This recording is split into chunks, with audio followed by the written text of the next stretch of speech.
कि सुमेर भाई ये जी शॉक क्या होता है, इसका एलिजिबिलिटी क्राइटेरिया क्या है, ये होता कब है, क्या सच में 80,000 रुपये का स्टाइपेंड मिलता है। यार मेरे को तो रोड मैप भी नहीं पता, मैं इसकी प्रिपरेशन क्या करूँ। ये सारी इन्फॉर्मेशन जी शॉक की ये वीडियो में आपको मिल जाएगी और इसके बाद एकदम आप कंप्लीटली प्रिपेयर हो गए कि हाँ मेरे को मालूम है कैसे तैयारी करनी है। तो hey friends, welcome to last moment tuitions. मेरा नाम सुमेर सिंह राजपुरोहित है और आज की वीडियो में मैं आपको बताने वाला हूँ गूगल समर ऑफ कोड के बारे में। एक ऐसी अपॉर्चुनिटी जो यार अपने लिए इतनी बेनिफिशियल है कि यार अपन इससे अच्छा खासा पैसा भी कमा सकते हैं, अच्छा खासा पोर्टफोलियो भी बना सकते हैं और रियल प्रोजेक्ट पे काम भी कर सकते हैं। कि कॉलेज में तो वैसे भी अपन थियरी पढ़ रहे हैं, प्रैक्टिकल पे काम नहीं कर रहे, तो यहाँ पे आपको प्रैक्टिकल पे काम करने का मौका मिलेगा और एक बहुत अच्छी अपॉर्चुनिटी है। तो इस वीडियो में ना मैं आपको हर चीज़ बताऊंगा जो आपके लिए जीसॉक के बारे में जानना ज़रूरी है।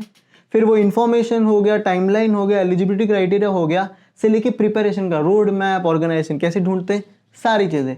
मैं कह सकता हूँ कि this will be the only video which will be enough कि हाँ मेरे को सब कुछ पता है जीसॉक के बारे में, अब मेरे को काम करना शुरू करना है बस। तो सारी चीज़ें आपको इसमें मिल जाएगी। इस वीडियो की मैंने बेसिक सी लाइक टारगेट रखी है, वो है 2000 लाइक। तो फटफट वीडियो को लाइक करो, ये बहुत इंपॉर्टेंट है हर स्टूडेंट के लिए। तो इस वीडियो को एंड तक ज़रूर देखना, मेरी रिक्वेस्ट है। और चलो वीडियो को शुरू करते हैं।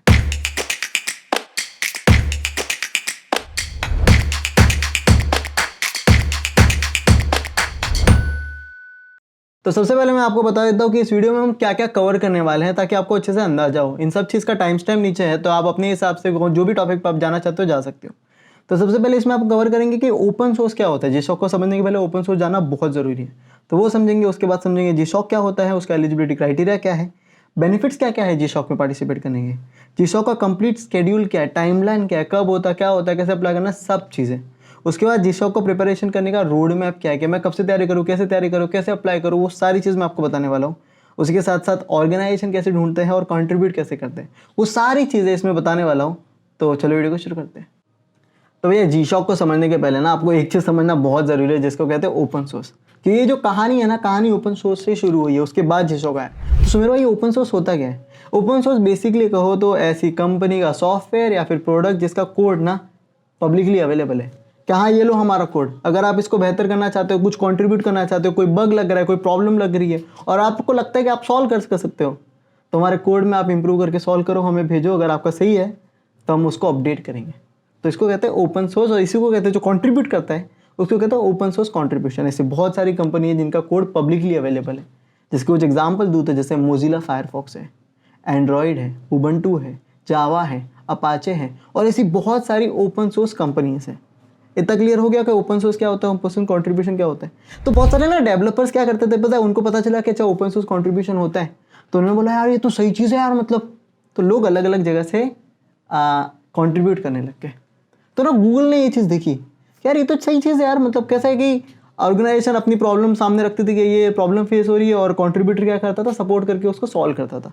तो गूगल ने बोला एक काम करता हूँ, हम एक नई चीज़ शुरू करते हैं जिसको कहते हैं गूगल समर ऑफ कोड। जिसमें क्या है ना कि जो स्टूडेंट्स हैं, जो डेवलपर स्टूडेंट्स हैं, वो समर में, जैसे अपन समर में कैसे इंटर्नशिप करते हैं वैसे एक मेंटरशिप प्रोग्राम रखते हैं। उसमें क्या होगा कि स्टूडेंट्स हम एक पर्टिकुलर कुछ ऑर्गेनाइजेशन को मिला के हमारे अंडर लेंगे और स्टूडेंट्स उसमें कंट्रीब्यूट करेंगे, उनकी प्रॉब्लम्स को सॉल्व करेंगे और हम उनको पे करेंगे। तो बेसिकली क्या है कि गूगल के अंडर बहुत सारे ऑर्गेनाइजेशंस होते हैं, वो अपनी प्रॉब्लम्स रखते हैं और कंट्रीब्यूटर उधर आके सॉल्व करते हैं। ओपन सोर्स समझ गया, ओपन सोर्स के कंट्रीब्यूटर क्या होते हैं वो समझ गए, और जीसॉक कहाँ से आया वो समझा।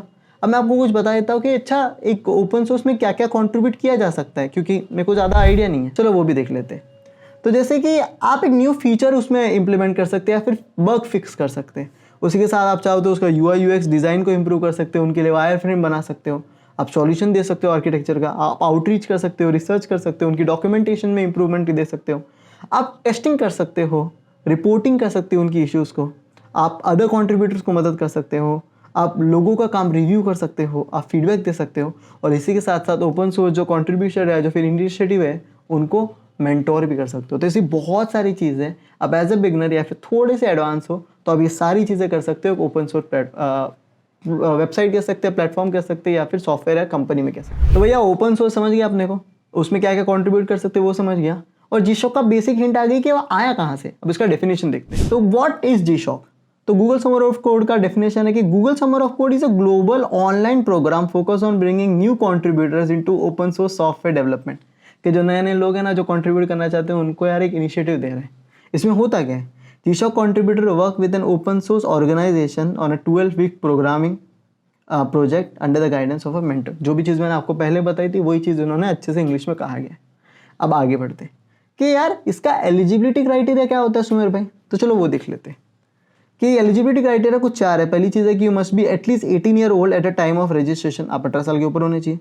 You must be a student और एन ओपन सोर्स बिगनर, ऐसा नहीं कि आप एकदम ही प्रो लेवल और बोलते हैं अरे हम करेंगे, नहीं नहीं भैया, नए लोगों को मौका मिलना चाहिए ना।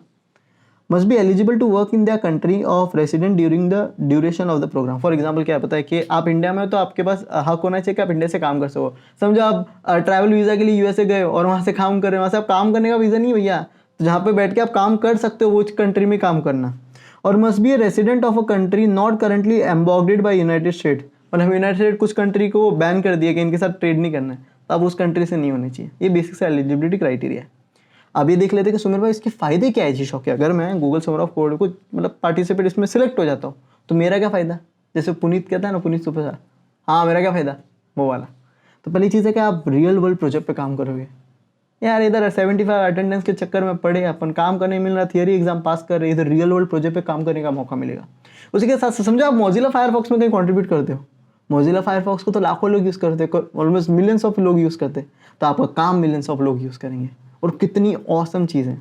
इसके साथ साथ आप इंडस्ट्री के एक्सपर्ट्स के साथ कनेक्ट हो पाते हो क्योंकि आपको मेंटर्स मिलेंगे ना, वो लोग जो तगड़ी काम कर रहे हैं उनके साथ मेरे को बात करने का, सीखने का मौका मिलेगा उनके साथ।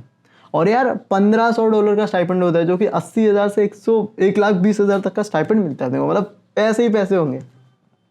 और ये हिंदी में लिखा है मैंने, आपका पोर्टफोलियो बहुत तगड़ा बनता है। कहा भाई जी शॉक में तूने यार मतलब उसका स्टूडेंट है, तो अपने आप में ही आपको बहुत सारी जॉब अपॉर्चुनिटीज़ मिलने के चांसेस है जब आप अप्लाई करते हो तो, और आपका पोर्टफोलियो बहुत तगड़ा स्टैंड आउट करते हो। तो ये सारे बेनिफिट्स है जी शॉक। तो बेनिफिट तो बहुत तगड़े भैया यार गूगल समर ऑफ कोड के। अब इसका देख लेते हैं शेड्यूल क्या होता है कि हमें कब अप्लाई करना है भैया, ये होता कब है, चलो उसको बताता हूँ। तो सबसे पहले क्या है, देखो जैसे आपको बताया कि मैंने गूगल अपने अंदर कुछ ऑर्गेनाइजेशन लेता है और उनको है ना, मतलब जो स्टूडेंट है उन ऑर्गेनाइजेशन में कॉन्ट्रीब्यूट करते हैं, इतना क्लियर है।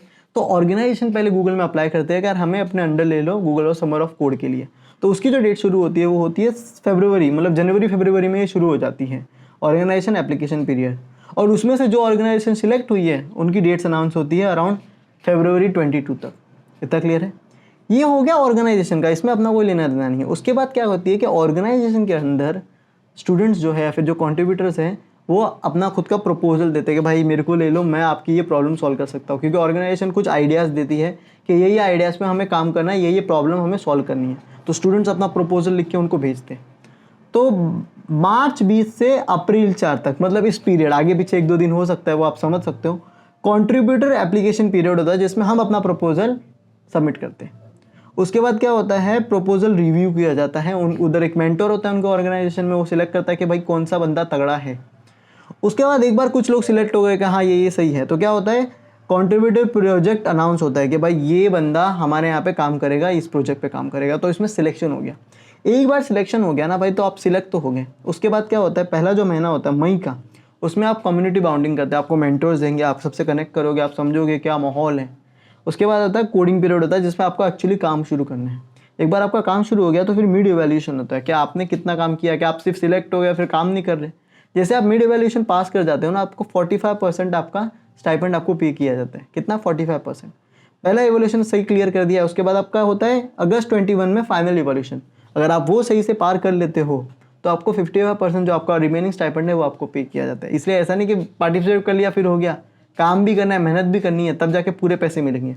उसके बाद मेंटर्स का भी सबमिट फाइनलाइजेशन होता है और रिजल्ट अनाउंस होता है कि सितंबर 6 को रिजल्ट अनाउंस होता है कि यार आपने प्रोजेक्ट कंप्लीट कर पाए भी कि नहीं कर पाए। तो वो सारी चीज़ें बताई जाती है और ये पूरा टाइमलाइन होता है। अब देखते हैं इसको तैयारी कैसे करनी है, उसका तैयारी करने का प्रोसेस क्या होगा अपना। तो अब आते भैया कि यार सुमेर भाई जी शॉक के लिए प्रिपेयर किस तरह से करना है, कैसे मैं जी शॉक में सिलेक्ट हो सकता हूँ। तो देखो मैं आपको बेसिकली बताया, तो अगर आप इसका शेड्यूल देखो तो यहाँ पे अप्लाई करने की डेट कब आ जाती है, मार्च एंड और अप्रैल के बीच, मतलब फेब और मार्च के मंथ में अप्लाई करने का टाइम होता है। आप सोच रहे हो कि मैं तभी जाके अप्लाई करूँगा और तब मैं सिलेक्ट हो जाऊँगा, तो नहीं होने वाली। अब समझ रहे हो, आपको इसकी 6 महीने पहले से प्रिपरेशन तो आराम से करनी पड़ेगी और मैं आपको 6 महीने का रोड मैप बता रहा हूँ। अब पावर किसके हाथ में होती है कि आपको कौन सिलेक्ट कर पाएगा। तो ये जो ऑर्गेनाइजेशन जो सिलेक्ट हुई है इसमें होते हैं मेंटेनर और कौन होता है मेंटोर, दोनों एक ही इंसान कह सकते हो। ये आपका जो आप कंट्रीब्यूशन करते हो इन ऑर्गेनाइजेशन में, ये आपका कोड रिव्यू करते हैं और देखते हैं कि आप कितने कैपेबल हो। यही अपने थ्रू कुछ लोगों को सिलेक्ट करते हैं कि हाँ ये हमारे गूगल समर ऑफ कोड में लिए जाएंगे। तो पावर किसके पास है? जो मेंटेनर है उसके पास है, जो अपना कोड रिव्यू करेंगे। तो उधर अपने को अपना रेपुटेशन बना के रखना है। इतना क्लियर है? चलो फिर अब मैं आगे का बताता हूँ। सबसे पहले क्या करना है, जैसे अगस्त और सितंबर का महीना है, अगस्त सितंबर अक्टूबर, इसमें आपको किसी भी एक टेक स्टैक में ना अपना अच्छा खासा बना लेना है ग्रिप। समझ रहे हो? कुछ भी हो सकता है। देखो 3 से 4 टेक स्टैक होते हैं। जैसे एक होता है जावास्क्रिप्ट टाइपस्क्रिप्ट, एक है जावा, एक है सी प्लस प्लस, एक पाइथन है। तो अब एक लैंग्वेज को बहुत अच्छे से सीख लो, कोई भी एक को पकड़ना है, ऐसा 3-4 चीज़ें एक साथ करने मत जाना। समझ रहे हो क्या? किसी एक चीज़ को अच्छे से पकड़ लो, उसकी कुछ प्रोग्रामिंग लैंग्वेज को अच्छे से सिंटैक्स विंटैक्स सारे एकदम अच्छे से करो। उसके बाद उसको रियल वर्ल्ड एप्लीकेशन में बनाना सीखो। समझ रहे हो? जैसे जावास्क्रिप्ट सीख रहे हो, टाइपस्क्रिप्ट सीख रहे हो तो वेब डेवलपमेंट सीख सकते हो अच्छे से। रियल वर्ल्ड में कैसे अप्लाई करना है वो चीज़ सीख सकते हो। पाइथन सीख रहे हो तो मशीन लर्निंग और एआई सीख सकते हो। तो कोई भी एक टेक स्टैक को पकड़ो और उसको एप्लीकेशन बेसिस पे 1.5-2 महीने में अच्छे से मेहनत करोगे ना, दिन के 2-3-4 घंटे, तो आप आराम से चीज़ को कर सकते हो। तो अपने को 2 महीने तक को इसमें कंप्लीट फोकस रखना है। क्लियर है? तो पहला है become good at one tech stack, इतना क्लियर हो गया। सेकंड है ना, तो ये आप अक्टूबर कर सकते हो। फिर नवंबर में क्या करना है, हमें 3 से 4 और 2 से 3 ऑर्गेनाइजेशन देखनी है। क्योंकि देखो मैं आपको एक बात बताता हूँ, यहाँ पे बहुत सारी ऑर्गेनाइजेशन अप्लाई करती हैं, उसमें से कुछ गूगल सिलेक्ट करती है। तो आप देख सकते हो कि पिछले रिपीटेडली कौन सी ऑर्गेनाइजेशन जो सिलेक्ट हो रही है। तो ऐसे 2-3 देख लो, एक के भरोसे नहीं रहना ना। हम 2-3 देख लो कि हाँ ये सिलेक्ट हो रही है, मेरे को यहाँ पे अप्लाई करना है। तो फिर क्या करना है, हमें ऑर्गेनाइजेशन 2 से 3 ढूंढ लेनी है कि हाँ ये सिलेक्ट होने के इनके चांसेस है। इतना क्लियर है? उसके बाद क्या करना है, उधर जैसे ही दिसंबर के मंथ से आप अपना कॉन्ट्रीब्यूशन करना शुरू कर दो। कॉन्ट्रीब्यूशन करना शुरू कर दो मतलब कि बेसिकली थोड़े मोटे कोड आप अप्लाई कर सकते हो कि हाँ ये मैं कंट्रीब्यूट कर रहा हूँ, वो मैं कर रहा हूँ। वो मैं आपको बताऊंगा अभी कि कैसे किया जाता है कंट्रीब्यूट। पर धीरे धीरे आपको क्या करना है, अपना कोड को कंट्रीब्यूट करना शुरू करना है। धीरे धीरे ना वो मेंटेनर के सामने अपने को अपनी रेपुटेशन बनानी है कि अरे यार मैं काम का बंदा हूँ। आप समझ रहे हो? और जैसे और इसमें ना फालतू लोग क्या करते हैं पता है, स्टूपिड क्वेश्चंस पूछ लेते हो जो आप इजीली गूगल कर सकते हो। आपको लगता है अरे मैं मेंटेनर के सामने नहीं, भाई उसको लगेगा कि तू काम का बंदा नहीं है। काम का बंदा स्टूपिड क्वेश्चन नहीं पूछता, वो जेन्युइन क्यूरियस क्वेश्चन पूछता है। तो सवाल पूछो तो थोड़ा ढंग के पूछो, ऐसा नहीं कि जो गूगल हो सकता है वो उसको पूछ लो। तो अपने को अपनी बनानी है भाई। तो धीरे धीरे छोटा मोटा कुछ चीज़ आप कंट्रीब्यूट करोगे तो आपकी पहचान बनने लग जाएगी। क्लियर है? पर पहचान बनेगी बोल चील से नहीं, काम करने से। तो काम ज़रूर करना। इतना हो गया। उसके बाद ना जैसे ही समझो दिसंबर हो गया, आपने धीरे धीरे बना गए, सॉल्व करने लग गए, उसको धीरे धीरे कंट्रीब्यूट करने लगे, उसकी मदद मानने लग गए, हो गया। फिर जैन फेब में अपने को थोड़े से बड़े बग रिजॉल्व करने हैं। क्योंकि हमें इनके ऑर्गेनाइजेशन में उसको बताना है कि भाई देख मैं सिर्फ जी शॉक के लिए नहीं आया हूँ, मैं इधर आया हूँ भाई कंट्रीब्यूट करने। तो आप जी शॉक के लिए आए, लेकिन उसको मत बताना, वरना बोले अच्छा बेटा काम कराने आया मेरे से, अपने से काम निकलवाएगा तू मेरे से, ऐसा नहीं बताने का कभी भी। जैन फैब में कैसा होगा, आप बड़े बग सॉल्व करने लग जाओगे ना, क्योंकि अब जैन फैब में सब कुछ पढ़ेंगे कि अरे जी शॉक। अब पहले से तो अपना थोड़ी पहचान बन चुकी है। जैन फैब में सब आएंगे, सब अपना कंट्रीब्यूशन करेंगे। तो इससे अच्छा है अपन पहले से अपना पहचान बना के रखे, कंट्रीब्यूट करने लग गए। जैन फैब में आपको बहुत तगड़ा कंट्रीब्यूट करना शुरू कर देना है, अलग अलग चीज़ों पे बड़ी प्रॉब्लम्स। और हो सके तो मेंटेनर को ज़्यादा परेशान भी नहीं करना, खुद ही कर लेना, क्योंकि रिव्यू तो वो कर ही रहना, तो उसको तो दिख ही रहा है आपका काम। एक बार ये हो गया कि हाँ भाई उसको भी लगता है कि आप बंदे तगड़े हो। क्लियर है? क्योंकि कैसा है, उनका समझो प्रोजेक्ट सिलेक्ट हो गया ऑर्गेनाइजेशन का। अब उनको भी तो एक ऐसा इंसान चाहिए ना जिस पे हम भरोसा कर सके कि हाँ ये सॉल्व कर लेगा। कि कोई नया इंसान जो अभी नया नया खड़े हो रहा है उनको नहीं करेंगे भाई, उस इंसान को देंगे जिसको पहले से हम जानते। इसलिए पहचान की चीज़ बहुत अच्छी होती है। तो हमें क्या करना है, फिर हमें प्रपोजल भेजना है कि उन्होंने बताया कि 3-4 प्रोजेक्ट हमारे जी शॉक में सिलेक्ट हुए या फिर 1-2 प्रोजेक्ट है, इसके लिए हमें सोल्यूशन चाहिए, तो आप अपना प्रपोजल भेजो। तो अब आपको अपना प्रपोजल भेजना है। प्रपोजल 3 बेसिस पे सिलेक्ट होता है। 80% आपका काम कि आप कितनी मेहनत कर रहे हो, आप कितने कंट्रीब्यूशन किया है, पहली चीज़। 10% आपकी रेपुटेशन कितनी है मेंटेनर के साथ, और 10% आपका प्रपोजल कितना अच्छा है। तो अगर आपने काम बहुत अच्छे से किया और ढंग का प्रपोजल लिख दिया है ना, तो अगर मेंटेनर के साथ थोड़ी रेपुटेशन कम रहेगी तो चलेगा। अगर रेपुटेशन भी अच्छी है, पहचान भी सही बना के रखी है, तो फिर वो तो सोने पे सुहागा हो गया। ये हो गया। उसके बाद आपको कंट्रीब्यूट करते रहना। ऐसा नहीं कि प्रोजेक्ट सबमिट हो गया अब मैं काम नहीं कर रहा, भाई अपने को प्रूफ करना है। जब तक रिजल्ट ना आ जाए, जब तक अपना नाम ना आ जाए, तब तक तिगड़ कंट्रीब्यूट करते रहना भाई। क्लियर है? एक बार हो गया फिर आप जी शॉक के लिए आगे सिलेक्ट हो जाते हो। अगर अपना नहीं भी होता ना तो भी आप बहुत कुछ कंट्रीब्यूट कर सकते हो, आपका तगड़ा प्रोफाइल बनाता है। तो अगर आप ये नॉर्मल फॉलो करोगे ना तो ये मस्त रोड मैप है। एंड शाउट आउट टू हरिकृत, उसने बहुत अच्छे से बताया। तो अब आगे बढ़ते हैं और देखते हैं कि सुमेर भाई ऑर्गेनाइजेशन ढूंढी कैसे जाती है, कैसे कंट्रीब्यूट किया जाता है, थोड़ा बताओ भाई। तो चलो वो भी दिखा देते हैं। बेसिकली आपको जाना है गूगल समर ऑफ कोड की ऑफिशियल वेबसाइट पे, आपको लिंक नीचे डिस्क्रिप्शन में मिल जाएगा। और इस पर जाके यहाँ पे क्लिक करके लिखना है पास्ट प्रोग्राम्स। यहाँ पे देखो बहुत सारे पास्ट प्रोग्राम है, आप सबका देख लोगे ना कि कौन से ऑर्गेनाइजेशन रिपीट हुए हैं, तो यहीं से अपने को आइडिया हो जाएगा कि हमें किसी ऑर्गेनाइजेशन में पार्टिसिपेट करना है। कैसे करना है चलो वो बता देता हूँ। समझो 2022 के मैं प्रोग्राम पे जाता हूँ, क्लियर है। तो यहाँ पे बहुत सारी कंपनीज हैं, पर आपका जो टेक स्टैक है उस हिसाब से आपको कंपनीज को सिलेक्ट करना है। अब यहाँ से अलग अलग देखो कैटेगरीज भी दी गई है, आप उसको सिलेक्ट कर सकते हो। प्रोग्रामिंग लैंग्वेज हो गई, साइंस हो गया, सिक्योरिटी हो गई, सोशल एंड कम्युनिकेशंस हो गया। समझो आप जावास्क्रिप्ट पे काम करते हो तो आप जावास्क्रिप्ट भी टाइप करोगे तो उसके रिगार्डिंग आपको सब आ जाएगा। समझो आप पाइथन पे काम करते हो तो आपको सिंपल सा पाइथन डालना है। समझो यार मेरे को डीजेंगो में एक ऑर्गेनाइजेशन मेरे को सही लग रही है और उसमें मुझे पार्टिसिपेट करना है, क्लियर है, उसमें मुझे कंट्रीब्यूट करना है, तो मैं कैसे कंट्रीब्यूट करूँ। तो बेसिकली सिंपल सा आप यहाँ पे देखो देख सकते हो कि विनर्स कौन कौन रहे। आप इनको लिंक्डइन पे कनेक्ट करके क्वेरीज भी पूछ सकते हो, पर मैं आपको बताता हूँ पार्टिसिपेट कैसे करना है। इनके ऑफिशियल वेबसाइट पे जाएंगे हम, तो जो भी आप पार्टिसिपेट करोगे इनकी ऑफिशियल वेबसाइट पे वो फिर रिफ्लेक्ट होगा। और इस वेबसाइट को समझो लाखों लोग यूज़ करते तो आपका काम भी लाखों लोग यूज़ करेंगे।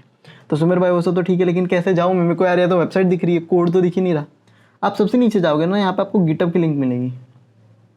यहीं आपको इनका पूरा जो कोड बेस है वो यहीं आपको मिल जाएगा। रेपोजिटरी पे क्लिक करना है और ये पूरा इनका कोड बेस यहाँ पे लिया हुआ है। ये जो ग्रीन लाइन्स दिख रही है ये देख रहे हैं कि कौन से प्रोजेक्ट पे कितने ज़्यादा कॉन्ट्रीब्यूटर्स है। तो इसमें तो बहुत ही ज़्यादा है, तो मैं इस पर क्लिक करूँगा। अब मेरे को पता कैसे पता चलेगा कि कहाँ ये लोग प्रॉब्लम फेस कर रहे हैं, बग किधर है। तो आपको इश्यूज पे क्लिक करना है। आप समझ रहे हो, ये रहा इश्यूज में अगर आप देखोगे ना तो यहाँ पे गुड फर्स्ट अगर जो है वो बिगिनर्स के लिए है, तो गुड फर्स्ट इशू है। जैसे एक है कि इन्होंने बताया गया, मैं आपको बताता हूँ, मस्त इशू है ये कह रहा है कि यार यहाँ पे जिनका जो कोड है ना इनकी वेबसाइट पे, उसको मेरे को पूरा कॉपी करना रहता है, लेकिन मैं चाहता हूँ कि कॉपी बटन सीधा से रहे ताकि फटाक से मैं कॉपी कर दूँ, मेरे को बार पूरा कोड कॉपी करने की ज़रूरत ना पड़े। एग्जाम्पल दिखाता हूँ, जैसे इनका ये देखो वेबसाइट है, यहाँ पे यार मेरे को पर्टिकुलरली सिलेक्ट करके कॉपी करना पड़ता है। मेरे को ऐसा नहीं करना है, यहाँ पे एक बटन दो ना, ऐसे टाप करके कॉपी कर दूँ मैं, तो वो प्रॉब्लम है। आपको लगता है कि यार ये प्रॉब्लम तो मैं सॉल्व कर सकता हूँ, तो आप यहाँ पे सीधा, आपके पास एक गिटहब अकाउंट होना चाहिए, तो आप यहाँ पे क्लिक कर सकते हो और यहाँ पे कंट्रीब्यूट कर सकते हो। वो कैसे करते हैं मैं आपको बताता हूँ। आपको सिंपल सा एक क्लिक कमेंट करना है पहले तो, और फॉक कर देना है। ये फॉक चीज़ क्या होती है, कैसे एक पर्टिकुलर प्रोजेक्ट पे मतलब किस तरह से कंट्रीब्यूट किया जाता है, वो मैं आपको बताता हूँ। तो अब देखते हैं कि ओपन सोर्स एक्चुअली काम कैसे करता है, कैसे हम किसी का भी वेबसाइट पे, ओपन सोर्स वेबसाइट पे अपना कंट्रीब्यूशन पुट करते हैं। तो बेसिकली 3 चीज़ें होती है। सबसे पहले क्या होता है, आप एक प्रॉब्लम फाइंड करते हो, उस पर काम करते हो और अपना काम सबमिट करते हो।